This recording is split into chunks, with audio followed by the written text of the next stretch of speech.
Welcome to Ram Prasad talks. 185 all out India. సిడ్నీలో toss గెలిచి మొదట బ్యాటింగ్ ఎంచుకున్న ఇండియా మరొకసారి పేలవమైన బ్యాటింగ్తో అభిమానులకు నిరాశ మిగిల్చింది. ఈ టెస్ట్ అయినా మంచిగా ఆడి ఇండియాకి తిరిగి వస్తారేమో అనుకొని అభిమానులందరూ అనుకున్నారు. కానీ మరొకసారి బుమ్రా ఆపద్బాంధవుని పాత్ర పోషించాడు. 17 balls-తో 3 4s 1 6తో 22 runs. ఒక టైలెండర్ అంటే ఈ మ్యాచ్ క్యాప్టెన్. ఈ మ్యాచ్లో మనం అనుకున్నట్టే రోహిత్ శర్మను పక్కకు పెట్టారు. ఎవరేమనుకున్నా అతన్ని మాత్రం పక్కకు పెట్టినట్టే. అలాగే మరి రోహిత్ శర్మకి ఫెయిల్యూర్కి అతన్ని బాధ్యత చేస్తూ అతన్ని పక్కకు పెట్టారు. మరి వాట్ అబౌట్ విరాట్ కోహ్లీ? విరాట్ కోహ్లీ ఈ సిరీస్లో ఎన్ని రన్స్ కొట్టాడు? ఒక్క సెంచరీ మినహాయిస్తే మిగతా అన్ని కూడా ఫెయిల్యూర్స్. ఒక మామూలు ఆర్డినరీ బ్యాటర్ లాగా కనిపిస్తున్నాడు విరాట్ కోహ్లీ. ఒక లెజెండరీ ప్లేయర్. అసలు అతను ఆడుతున్న ఆటకి నాకైతే నేను జీర్ణించుకోలేకపోతున్నాను క్రికెట్ని. ముఖ్యంగా శుభ్మన్ గిల్ గురించి మాట్లాడుకోవాలి. రోహిత్ శర్మను పక్కకు పెట్టి శుభ్మన్ గిల్ని తీసుకున్నారు. అలాగే ఆకాశ్దీప్ లేడీ మ్యాచ్ లోపల అతని స్థానం లోపల ప్రసిద్ధ్ కృష్ణని తీసుకున్నారు. సో వాళ్ళ రాణింపు ఎలా ఉందో ఏదో ఆ తర్వాత సంగతి. ముఖ్యంగా శుభ్మన్ గిల్ అంటే 2-3 balls లోపల లంచ్ 1-2 minutes లోపల లంచ్ అనగా లైన్ బౌలింగ్లో ముందుకు వస్తూ డిఫెన్స్ ఆడే ప్రయత్నం చేసి అటు స్లిప్లో స్టీవ్ స్మిత్కి క్యాచ్ ఇచ్చాడు. అసలు ఏ సందర్భంలో ఎలా ఆడాలో ఈ ఇంటర్నేషనల్ టెస్ట్ ప్లేయర్లకు మనం బయట నుంచి చెప్పాలా? మరి కోచెస్ ఏం చేస్తున్నారు, మెంటార్స్ ఏం చేస్తున్నారు, ఏ టైంలో ఇది ఎన్నిసార్లు ఒక బ్రేక్ ముందు వికెట్ను కాపాడుకుంటారు, బ్రేక్ తర్వాత ప్రశాంతంగా వచ్చి ఆడడానికి అవకాశం ఉంటుందని చెప్పి బ్రేక్ ముందర చాలా జాగ్రత్తగా ఆడతారు. పిచ్చి పిచ్చిగా షాట్లు కొట్టరు, వికెట్ పడేసుకునే అవకాశం లేకుండా ఉంటారు. So Shubman Gill 20 runs out. అంటే వీళ్ళకి ఏంటంటే ఒక బాధ్యత కనిపించట్లేదు, అంటే వీళ్ళకి భయం లేదు. అంటే ఒక అద్భుతమైన బాల్ పడి అవుట్ అయ్యారు అంటే ఎవరైనా ఓకే అంగీకరిస్తారు. ఒక మంచి క్యాచ్, ఒక మంచి రన్అట్, ఒక మంచి ఎఫర్ట్ వీళ్ళని అవుట్ చేయడంలో ఏదైనా కనిపిస్తే డెఫినెట్గా అందరు కూడా ఓకే యాక్సెప్ట్ చేస్తారు. మరి ఇప్పుడు శుభ్మన్ గిల్ విషయం లోపల ఏమనుకోవాలి? అతనికి బాధ్యత ఉందనుకోవాలా లేదనుకోవాలా? అసలు అతను ఒక top class batter, world class బ్యాటర్గా ఎదిగే క్రమంలో అతనికి ఎన్నో అవకాశాలు ఇస్తూనే ఉన్నారు.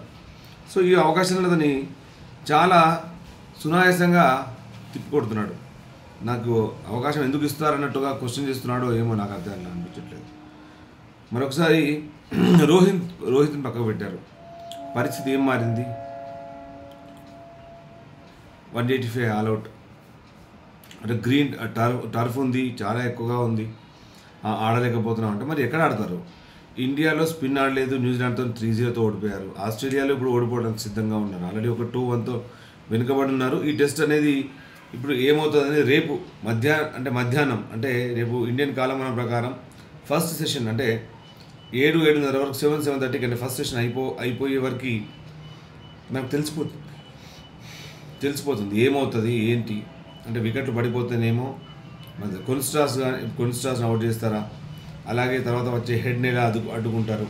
ఇప్పటివరకు లాస్ట్ మ్యాచ్లో హెడ్ ఆడలేకపోయాడు. మరి ఈ మ్యాచ్లో హెడ్ ఎలాగ ప్రతిస్పందన ఉంటుంది? తన ప్రతీకారం తెచ్చుకుంటాడా మరి బుమ్రా మీద, మరి ఇది ఇండియన్ బౌలర్ల మీద? ఆల్రెడీ అతను ప్రతీకారం తీర్చుకున్నట్టే. ఎందుకంటే అతను ఎప్పుడైతే రిషబ్ పంత్ని అవుట్ చేసి మ్యాచ్ను మలుపు తిప్పాడో యాక్చువల్గా అతను కూడా ఆ మ్యాచ్లో చాలా కీలకమైన పాత్ర ఉంది. తనను అండర్ ఎస్టిమేట్ చేసి పంత్ ఇచ్చిన వికెట్ తోటి ఆ మ్యాచ్ డ్రా వైపుగా వెళ్తున్న మ్యాచ్ అటు ఫలితం ఆస్ట్రేలియాకి అనుగుణంగా వచ్చింది. సో ఈ మ్యాచ్లో కూడా మనం మాట్లాడుకోవడానికి ఏం లేదు.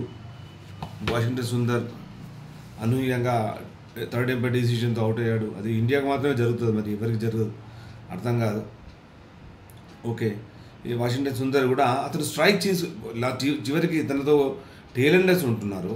టైలెండర్లను మొదటి బాల్కి సింగిల్ తీసుకొని టైలెండర్ బ్యాటింగ్ ఇస్తున్నాడు. లాస్ట్ న్యూజిలాండ్ మ్యాచ్లో అలాగే చేశాడు. అలాగే రీసెంట్గా ఆ మ్యాచ్లో మనం ఓడిపోయిన మ్యాచ్లో కూడా అలానే చేశాడు. మెల్బోర్న్లో. అలాగే ఇప్పుడు కూడా అదే పరిస్థితి. అతన్ని తీసుకున్నది ఎందుకు? అతను వెరీ ఫ్యూ ఓవర్స్ బౌలింగ్ చేస్తున్నాడు, అలాగే బ్యాటింగ్ చేయట్లేదు. మరి అతను ఆ టీంలో ఉండడం దేని గురించి అతను టీంలో ఉంటున్నాడో నాకైతే అర్థం అవ్వట్లేదు. మరి ఎవరికైనా అర్థమైతే నాకు మీరు కమెంట్ రూపంలో తెలియజేయండి, షేర్ చేయండి, చూద్దాం. మరి నేను కూడా అర్థం చేసుకునే ప్రయత్నం చేస్తాను. ముఖ్యంగా విరాట్ కోహ్లీది ఈ మ్యాచ్ తర్వాత ఏంటి పరిస్థితి నాకు డౌట్ వస్తుంది. మరి మీరు ఎవరైనా ఏమైనా అనుకుంటున్నారా? కమెంట్స్ రూపంలో షేర్ చేయండి.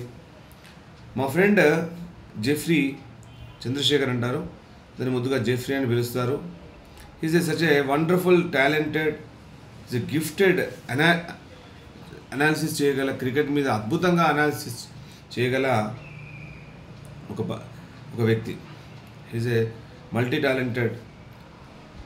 అతనితో డిస్కస్ చేస్తున్నప్పుడు ఇవన్నీ కూడా మాట్లాడుకున్నాం. మనం నితీష్ కుమార్ రెడ్డి గురించి కూడా మాట్లాడుకున్నాం. అతన్ని అనవసరంగా ఆకాశానికి ఎత్తకండి, మళ్ళీ అతను ఫెయిల్ అయితే మనమే తిట్టాల్సి వస్తుంది, సో మనమే మాటలు అనాల్సి వస్తుంది. చూడండి, సెంచరీ తర్వాత 1-0. ఇప్పుడు ఎలా రియాక్ట్ అవుతారు? ఆ ప్లేయర్ లోపల ఉన్న కాన్ఫిడెన్స్ అంతా పోతుంది. మనం లాస్ట్ మ్యాచ్లో సెంచరీ కొట్టి వెళ్ళిపోతే బాగుంటుంది, కానీ లాస్ట్ మ్యాచ్లో 0 అవుటే వెళ్ళిపోతే మళ్ళీ మనం స్కోర్ చేసే వరకు కూడా ప్రశాంతంగా ఉండలేదు. ఇప్పుడు నితీష్ రెడ్డి పరిస్థితి కూడా అదే పరిస్థితి. సెంచరీ తర్వాత తక్కువ స్కోర్కి అవుట్ అయిన తర్వాత దాన్ని రికవర్ చేయాల్సిన బాధ్యత అతని మీదనే ఉంటుంది. సో అతను నెక్స్ట్ మ్యాచ్ ఎలా ఆడతాడనేది చూడాలి. నెక్స్ట్ ఇన్నింగ్స్ ఉంది, ఆ తర్వాత టెస్టులు ఉంటే మనకు జూన్లో ఉన్నాయి మళ్ళీ టెస్టులు. అప్పటి వరకు టెస్టులు లేవు. సో కొంతమంది వీడియో చూశాను, వాళ్ళు ఏమంటారంటే ఐపీఎల్లో ఫామ్కి వస్తారు. ఐపీఎల్లో ఫామ్కి వచ్చి ఐపీఎల్లో ఫామ్ సంపాదించిన తర్వాత మళ్ళీ వీళ్ళు టెస్ట్ క్రికెట్కి ఆడతారు. అసలు ఐపీఎల్ అనేది వైట్ బాల్ క్రికెట్, ఇది కంప్లీట్గా రెడ్ బాల్ క్రికెట్. డొమెస్టిక్ ఏమో మొత్తానికి ఆడట్లేదు. రంజీ ట్రోఫీ కానీ మిగతా ట్రోఫీ ఎవరు కూడా ఈ టాప్ క్లాస్ వరల్డ్ క్లాస్ ప్లేయర్లు ఆడట్లేదు, ఈ లెజెండరీ ప్లేయర్లు ఆడట్లేదు. సో మరి ఇక్కడేమో ఆస్ట్రేలియాలో ఈ పరిస్థితి, ఇండియాలో కూడా మన న్యూజిలాండ్తో ఆ పరిస్థితి. సో మళ్ళీ అందరూ ఏలో ఉంటారు. మంచిగా వాళ్ళకేం ప్రాబ్లం లేదు, సంపాదనకి ఏం కుదవలేదు, అభిమానులకు ఏం కుదవలేదు. వీళ్ళని ఏమనంటే అభిమానులు విరుచుకుపడతారు మన మీద. అభిమానం ఉండాలి, కానీ పర్ఫార్మెన్స్ లేనప్పుడు అభిమానం ఏంది? అసలు పర్ఫార్మెన్స్ చేయనప్పుడు అతన్ని అభిమానించే స్థాయి ఎలా ఉంటుంది? మనకు కూడా అతను ఎలా అభిమానిస్తాం? నేను కూడా అందరి ఫ్యాన్స్, వీళ్ళు రోహిత్ శర్మ, విరాట్ కోహ్లీ అందరి ఫ్యాన్స్ నేను కూడా. బట్ ఆడినప్పుడు ఆటోమేటిక్గా ఇంకో రిప్లేస్మెంట్ చేయాల్సి వస్తుంది. చూడండి, సర్ఫరాజ్ ఖాన్ తన మొదటి టెస్ట్ మ్యాచ్లోనే అద్భుతంగా చక్కగా రాణించాడు. ఇంగ్లాండ్ తోటి రాజ్కోట్ లోపల 2 50s సాధించాడు. ఆ తర్వాత ఇప్పుడున్న పరిస్థితుల్లో కూడా విరాట్ కోహ్లీ లాస్ట్ మ్యాచ్ ఆడకుండా అతనికి ఈ నష్టం ఏం జరగకపోయేది. కనీసం ఆడకపోయి ఉంటే కనీసం సింపతి అని దక్కేది. అయ్యో విరాట్ కోహ్లీ ఉంటే బాగుండేదేమో అని ఒక ఆలోచన దక్కేది. తర్వాత మీరు చూడండి, ఇప్పుడు సర్ఫరాజ్ ఖాన్ తీసుకెళ్ళారు, అతను 5 టెస్టులు కూడా కూర్చున్నాడు. సో అతనికి ఏం ఎక్స్పీరియన్స్ ఇచ్చారు మీరు? అటు బీసీసీఐ కనీసం ఎవరిని ఆలోచించిందా మరి సర్ఫరాజ్ ఖాన్ పరిస్థితి ఏంటని? విరాట్ కోహ్లీని పక్కకు పెట్టి ఈ మ్యాచ్ లోపల సర్ఫరాజ్ ఖాన్కి అవకాశం ఇచ్చుంటే, అతను రాణించుంటే మనకు ఒక రిప్లేస్మెంట్ దొరికేది కదా. ఎందుకు విరాట్ కోహ్లీని మీరు పక్కకు పెట్టడానికి మీకు ధైర్యం చాలడం లేదు? మరి అలాంటి రోహిత్ శర్మని ఎందుకు పక్కకు జరిపారు? రోహిత్ శర్మకి ఎందుకు తనంతట తాను పోయేలా చేశారా, లేదంటే తనంతట తాను వెళ్ళాడా, లేదంటే తనకే చెప్పేసి మరి పక్కకు తప్పించారా? అతను మ్యాచ్లో లేడు. సో బుమ్రా క్యాప్టెన్సీ చేస్తున్నాడు. సో ఇలాంటి సందర్భాల్లో ఒక రెగ్యులర్ క్యాప్టెన్ లేకపోతే కొంచెం ఇబ్బందే ఉంటుంది. మొదటి మ్యాచ్ క్యాప్టెన్సీ చేసి బుమ్రా గెలిచాడు. ఇప్పుడు అతనికి ఒక బాధ్యత ఉంటుంది. అతని బాధ్యత అతను ఒక్కడే ఆడి గెలవలేడు. వీళ్ళందరూ కూడా అందరూ ప్లేయర్ల సహాయ సహకారాలు అవసరం, అందరి పర్ఫార్మెన్స్ కూడా అవసరం. సీనియర్లు జూనియర్లు అనే విధంగా కాకుండా అందరూ కూడా 11 మంది, అలాగే 11 మంది కాకుండా ఇంకా మన బ్యాక్ ఎండ్లో కూడా వీళ్ళందరూ ఉంటారు, స్టాఫ్ ఉంటారు. వాళ్ళందరూ కూడా వాళ్ళ పని వాళ్ళు చేస్తూ వీళ్ళకి సహాయం చేయాలి. ముఖ్యంగా బ్యాటింగ్, ఫీల్డింగ్, అలాగే మెంటార్ కూడా చాలా కీలకమైన పాత్ర పోషిస్తారు. సో ఇలాంటి సందర్భాల్లో మనం ముఖ్యంగా మాట్లాడుకోవాల్సింది విరాట్ కోహ్లీని ఎందుకు దిగలేదు, అన్నిటికంటే ముఖ్యంగా వాషింగ్టన్ సుందర్ పాత్ర ఏంటి టీం లోపల, అలాగే పంత్ పాత్ర ఏంటి. మళ్ళీ ఈరోజు కూడా చక్కగా సాగుతున్న మ్యాచ్, అటు రవీంద్ర జడేజా, పంత్ ఇద్దరు కూడా చాలా చక్కగా ఇన్నింగ్స్ను తీసుకెళ్తున్నారు. తీసుకెళ్ళిన తర్వాత యశస్వి జైస్వాల్ 17 పరుగులకు అవుట్ అయ్యాడు, 17 పరుగుల వద్ద. ఆ తర్వాత శుభ్మన్ గిల్ 57 ఫర్ 3. ఆ తర్వాత 72 ఫర్ 4 విరాట్ కోహ్లీ. ఆ తర్వాత 120 అంటే ఇటు 48 రన్స్ పార్ట్నర్షిప్ అటు ఎవరు రిషబ్ పంత్ అలాగే రవీంద్ర జడేజా వీళ్ళిద్దరు కూడా చక్కగానే ఆడుతున్నారు, అసలు వికెట్ పడే అవకాశం లేదు. ఇలాంటి సమయంలో లాస్ట్ 2 టెస్ట్లో ఎలా అయితే పిచ్చిగా ఆడి షాట్ ఆడి అవుట్ అయ్యాడో రిషబ్ పంత్, ఈ మ్యాచ్లో కూడా లేని షాట్ కోసం అసలు సింగిల్ తీసుకుంటే సరిపోతుంది, వికెట్ను కాపాడుకుంటే సరిపోతుంది. అలాంటి సందర్భాల్లో అతను ఒక మిడాల్లో ఒక సునాయాసమైన క్యాచ్ ఇచ్చి ఒక పొజిషన్ లేకుండా షాట్ ఆడి అతను అవుట్ అయ్యాడు. ఆ తర్వాత పటపట వికెట్లు పడిపోయినాయి. చివరిలో బుమ్రా బ్యాట్ జురిపించి ఒక 3 బౌండరీలు ఒక 6తో 22 రన్స్ చేశాడు 17 బాల్స్లో.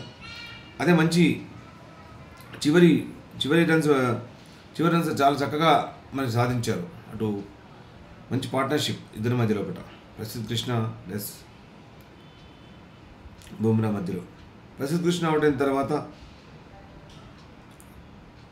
168 తర్వాత 70 రన్స్ పార్ట్నర్షిప్ ఇద్దరి మధ్యలో, అటు బుమ్రా సిరాజ్ ఇద్దరి మధ్యలో. ఆ తర్వాత మీకు తెలిసిందే మిచెల్ స్టార్క్ 3 వికెట్లు, స్కాట్ బోలాండ్ అద్భుతంగా బౌలింగ్ చేస్తాడు ఈ మ్యాచ్లో ఒకట. ఇట్స్ ఎ ఫెంటాస్టిక్ బౌలర్, మంచిగా బౌలింగ్ చేశాడు. అర్థం చేసుకున్నాడు ఇండియన్ బ్యాటర్స్ ఏంది, ఎక్కడ వీక్ ఉన్నారు, వీళ్ళని ఎలా అవుట్ చేయాలి, చాలా రీడ్ చేశాడు. హైయెస్ట్ ఓవర్స్ 20 ఓవర్స్ వేసాడు. మిచెల్ స్టార్క్ 18 ఓవర్స్, అలాగే ప్యాట్ కమిన్స్ 15.2 ఓవర్స్. అతను కూడా ప్రతి మ్యాచ్లో ఎక్కడ ఒక చోట అతని ఏదో విధంగా అతని భూమిక ఉంటుంది. ప్యాట్ కమిన్స్ అంటే క్యాప్టెన్ అంటే ఎంత ఇన్వాల్వ్ అవ్వాలి చూడండి. అంటే ప్రతి సందర్భంలో క్యాప్టెన్ రాణిస్తాడో రాణించడో మనం చెప్పలేం, కానీ ఇన్వాల్వ్మెంట్ అనేది మాత్రం కనిపిస్తుంది. ఆ ఇన్వాల్వ్మెంట్ ఇంత డెడికేషన్తో ఉంటే డెఫినెట్గా సక్సెస్ అనేది వస్తుంది. ఎప్పుడైతే మనకు డెడికేషన్ లేదు, క్యాప్టెన్ పర్ఫార్మెన్స్ లేదు, క్యాప్టెన్ తను నడిపించలేని పరిస్థితిలో ఉన్నప్పుడు ఆటోమేటిక్గా క్యాప్టెన్ మీద భారం పడుతుంది. ఆ భారం అనేది టీం మీద కూడా కనిపిస్తుంది. ముఖ్యంగా ఈరోజు మనం మాట్లాడుకోవాల్సిన 3 విషయాలు. ముఖ్యంగా పంత్ ఆట ఏంటి, అలాగే వాషింగ్టన్ సుందర్ పాత్ర ఏంటి, అలాగే విరాట్ కోహ్లీకి ఎందుకు అవకాశాలు ఇస్తున్నారు, అది మరి విరాట్ కోహ్లీకి అవకాశం ఇవ్వడం అనేది కరెక్టా, అతను కూడా తప్పించుండి అతను కూడా కొంచెం ఒక ఆలోచించుకునే అవకాశం ఇస్తే మళ్ళీ తిరిగి గాడిన పడే అవకాశం ఉంది. అతని అవసరం ఉంటే, అంటే భవిష్యత్తులో అతని అవసరం లేదు అనుకుంటే ఆ నిర్ణయం అతనికి మేనేజ్మెంట్కి వదిలేయాలి. సో ఎందుకంటే క్రికెట్ అభిమానులు చాలా దూరం అవుతారు టెస్ట్కి. ఇప్పటికే టెస్ట్కి అటు ప్లేయర్లు వీళ్ళ ఆటనంతా వైట్ బాల్ క్రికెట్ నుంచి రెడ్ బాల్ క్రికెట్ మార్చుకోవడం చాలా ఇబ్బంది అవుతున్నారు. ముఖ్యంగా అన్నీ కూడా ఈ టెస్ట్ మ్యాచ్ ఇలా కావడానికి ముఖ్య కారణం మేనేజ్మెంట్. అలాగే ఐపీఎల్ చాలా పెద్ద భూమిక పోషిస్తుంది. ఎందుకంటే ఐపీఎల్ అనేది పూర్తిగా వైట్ బాల్ క్రికెట్, దాంట్లో 20 ఓవర్స్ మ్యాచ్. చాలామందికి చాలా సందర్భాల్లో అసలు 5th డౌన్ తర్వాత బ్యాటింగే రాదు, వచ్చిందంటే అందరికీ వస్తుంది 2-3 సార్లు. అలాగే ఎక్కువగా టేలెండర్స్కి ఆల్రౌండర్కి బ్యాటింగ్ రావడం చాలా కష్టం, తక్కువ. అంటే ఫ్లాట్ ట్రాక్స్ ఉంటాయి. బ్యాటింగ్ ఇక మీకు తెలుసు, బ్యాటింగ్లో 250-200 పరుగులు అవలీలగా సాధిస్తారు. సో ఆ తర్వాత మరి టెక్నికల్ అండ్ అక్కడ అవకాశం 20 ఓవర్స్ మాత్రమే. ఇక్కడ టెస్ట్లో చాలా అవకాశాలు ఉంటాయి. నెమ్మదిగా ఆడుకోవచ్చు, చాలా పరుగులు సాధించవచ్చు, చాలా ఎక్కువ వికెట్లు తీయచ్చు. అటు క్రీజ్లో స్పెండ్ చేస్తే రన్స్ వస్తాయి. బౌలింగ్ మీద అంటే మనం రీడ్ చేస్తూ అటు బ్యాటర్ని అవుట్ చేసే అవకాశం ఎక్కువగా ఉంటుంది. మంచి అవకాశాలు సృష్టించుకోవచ్చు టెస్ట్ మ్యాచ్ లోపల బౌలర్లో కూడా. అలాగే ఆల్రౌండర్ కూడా మంచి అవకాశం, అటు నిలదొక్కుకోవడానికి, అటు బౌలింగ్లో విఫలమైతే బ్యాటింగ్లో రాణించడానికి. అలాగే ప్రతి ఒక్కరికి ఒక మంచి అవకాశం. ముఖ్యంగా మనం ఫస్ట్ ఇన్నింగ్స్ చక్కగా ఆడకపోతే 2 ఇన్నింగ్స్లో మంచిగా నిర్మించుకోవడానికి అవకాశం ఉంటుంది. బౌలింగ్లో బ్యాటింగ్లో ఎక్కడ కూడా మనకు ఒక ఫ్లెక్సిబిలిటీ ఉంటుంది టెస్ట్ మ్యాచ్లో కూడా. టెస్ట్ రియల్గా అందరూ కూడా ఎంజాయ్ చేస్తాం. అంటే ఈవెన్ 5 days టెస్ట్ మ్యాచ్ను కూడా మనం చాలా స్పోర్ట్స్ అన్నీ కూడా అసలు అవర్స్లోనే ఉంటాయి. కానీ టెస్ట్ మ్యాచ్ వచ్చేసరికి 5 days, అంటే మినిమం 90 ఓవర్స్ 5 days లోపల, నో రెస్ట్ మధ్యలో. అంటే టెస్ట్ ఆడడానికి ఎంత ఫిట్నెస్ కావాలి.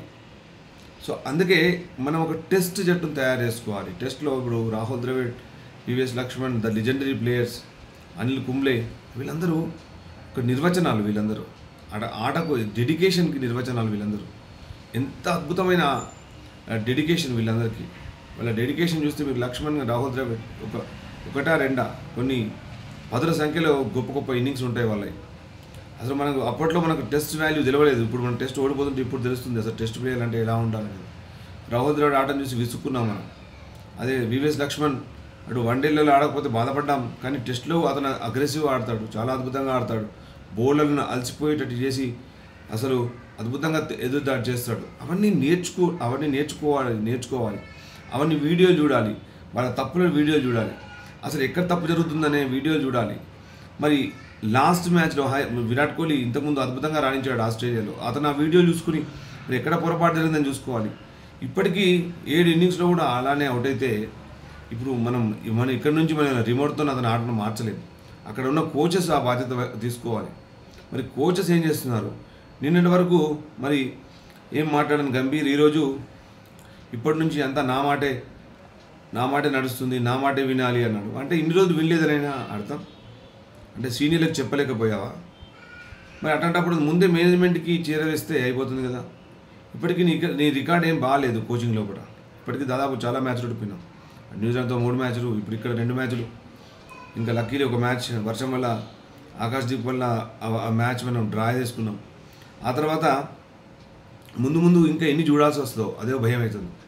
అంటే భవిష్యత్తులో టెస్ట్ క్రికెట్ అనేది నశించిపోతుందేమో అనిపిస్తుంది. ఎందుకంటే ఇండియా టెస్ట్ క్రికెట్ ఆడకపోతే ఎవరు కూడా చూసే అవకాశం ఉండదు. ఎందుకంటే ప్రపంచవ్యాప్తంగా ఇండియన్ క్రికెట్కి అంటే ఇండియాలో కూడా చాలామంది జనాలు ఉంటారు, పిచ్చి క్రేజీ. వరల్డ్ వైడ్ కూడా అన్ని దేశాల నుంచి కూడా ఇండియా మ్యాచ్ చూస్తుంటారు.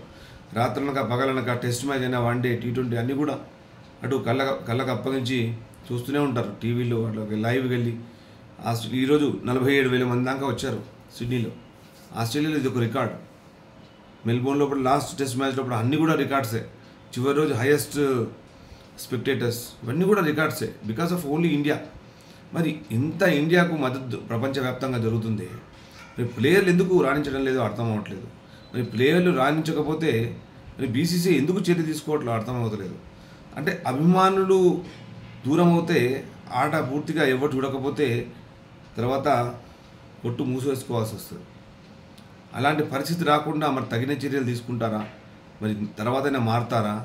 మళ్ళీ మన దగ్గరలో ఉన్న రిటైర్మెంట్ చూస్తామా? మరొకసారి రవీంద్ర జడేజా కూడా తను అనుకున్నట్టుగా ఆడట్లేదు, తన స్థాయికి తగ్గట్టుగా ఆడట్లేదు. చూడండి, 3 వికెట్లు పడిపోయిన తర్వాత పంత్ వస్తాడు. పంత్ తర్వాత రవీంద్ర జడేజా, వాషింగ్టన్ సుందర్, నితీష్ కుమార్ రెడ్డి. ఆ తర్వాత బ్యాటింగ్ కొలాప్స్. అంటే ఒక ప్రణాళిక లేకుండా టీంను సెలెక్షన్ చేస్తున్నారు. ఈవెన్ మంజేకర్ కూడా అదే మాట అన్నాడు. అసలు టీం సెలెక్షన్ ఏదో నాకైతే అర్థం కావట్లేదు. What is the role of Washington Sundar అనేది కూడా అర్థం కావట్లేదు అని చెప్పాడు. కరెక్ట్, అది ఎవరికైనా అర్థం కావట్లేదు వాషింగ్టన్ సుందర్ ఎందుకు అనేది. అసలు అతను బ్యాటింగ్ ఇంత ఫెయిల్ అవుతున్నప్పుడు కనీసం ఈ టాప్ క్లాస్ లెజెండరీ ప్లేయర్స్ కొంచెం వెనక వస్తే ఏమవుతుంది? కనీసం వాళ్ళు బాధపడ్డ తర్వాత ఇప్పుడు వాషింగ్టన్ సుందర్ కానీ నితీష్ కుమార్ రెడ్డి కానీ ముందరెళ్ళి వాళ్ళు కొంచెం దాటిగా ఆడితే నష్టమే ఉంది. ఇప్పుడు విరాట్ కోహ్లీ ఎలాగో అవుట్ అవుతాడు మనకు తెలుసు అనుకున్నప్పుడు కనీసం ఇంకొకరికి అవకాశం ఇవ్వట్లేదు, విరాట్ కోహ్లీ పర్ఫామ్ చేయట్లేదు. ఇప్పుడు ఇన్ని రోజులు అక్కడ ఖాళీగా కూర్చున్న సర్ఫరాజ్ ఖాన్ ఎలాంటి ఫీలింగ్లో ఉంటాడో ఒకసారి ఊహించుకోండి. అతనికి ఎంత ఆత్మవిశ్వాసం సన్నగిల్లు ఉంటుంది. అతను మళ్ళీ రాణించకపోతే దాని బాధ్యత ఎవరు తీసుకుంటారు? ఇవన్నీ కూడా నాకు వచ్చిన ఆలోచనలే కాదు, చాలామందికి వచ్చిన ఆలోచనలు. బట్ నేను స్పెసిఫిక్గా క్రికెట్ గురించి ఎక్కువ ఆలోచిస్తాను కనుక నాకు ఇలాంటి ఆలోచనలు వచ్చినాయి. సో మీరు కూడా మీ ఆలోచన షేర్ చేయండి. And thanks for watching your favourite talk show. Share చేయండి, కమెంట్ చేయండి, లైక్ చేయండి మీకు నచ్చితే, అలాగే సబ్స్క్రైబ్ చేయండి మీకు నచ్చితే. మరొక మంచి వీడియోతో మీ ముందు ఉంటాను. Thanks for watching your favourite talk show, Ram Prasad talk show. Good night, all the best.